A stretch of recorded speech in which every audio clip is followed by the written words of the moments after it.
जी, बागेश्वर धाम मंदिर धर्मार्थ ट्रस्ट द्वारा विगत 5 वर्षों से कांवड़ यात्रा पवित्र सावन माह में निकाली जा रही है, जो कि प्रति सावन सोमवार प्रातः 5:30 बजे श्री बागेश्वर मंदिर से शिवनाथ नदी तट पहुंचकर वहां से प्रारंभ होती है और हमेशा समसामयिक विषयों को, राष्ट्रीय विषयों को, राष्ट्रीयता की भावना से खेल खिलाड़ियों के प्रोत्साहन के लिए, नारी शक्ति के लिए और जन कल्याण हेतु के विषय पर निकाली जाती रही। इस समय इसमें 4 सावन सोमवार इस वर्ष पड़ने हैं, 14 जुलाई आज और 21 जुलाई, 28 जुलाई, 4 अगस्त। तो बागेश्वर धाम धर्मार्थ ट्रस्ट एवं अन्य सहयोगी समितियों के साथ में ये इसमें जन कल्याण के और राष्ट्रीयता के भी विषय शामिल करके इसे रखे गए हैं। आज हरित कांवड़ यात्रा, एक पेड़ शिव के नाम, ये विषय पर एक कांवड़ यात्रा आयोजित है। तो कांवड़ यात्रा के पूर्व वृक्षारोपण, क्योंकि शिव जी जन कल्याण के देवता हैं। शिव जी ने जो समुद्र मंथन में सबसे जहरीला विष निकला था, जिससे विश्व का भी नाश हो सकता था, उसको अपने कंठ में लिया था।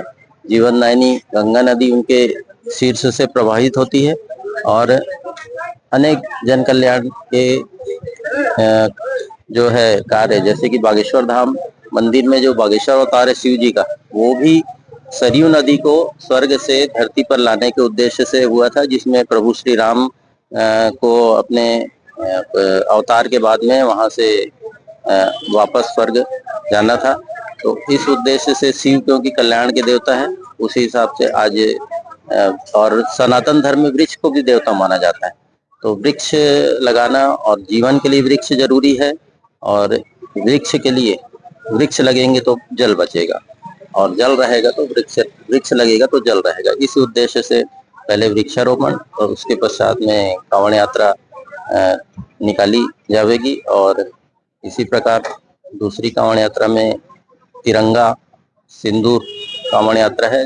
सिंदूर विजय और राष्ट्र हित के लिए, राष्ट्र के प्रेम के लिए देशभक्ति से ओतप्रोत यात्रा रहेगी। तीसरी यात्रा श्री हनुमान और राम जी के लिए रहेगी और चौथी यात्रा गौ सेवा प्रेरणा यात्रा रहेगी। तो ये चारों यात्रा में हम सभी संस्कारधानी वासियों से अधिक संख्या में शामिल होकर के शिव भक्ति के साथ राष्ट्रभक्ति और सामाजिक विषयों में शामिल होने का अनुरोध करते हैं। इसके अलावा प्रति सोमवार संध्या 7:30 बजे शिव गंगा आरती के दर्ज पर शिव जी की महाआरती की जाएगी हर सोमवार प्रातः संध्या 7:30 बजे। उसमें भी हम नगर वासियों से और आसपास के लोगों से अनुरोध करते हैं कि वे जरूर इसका लाभ लें। पंकज गुप्ता।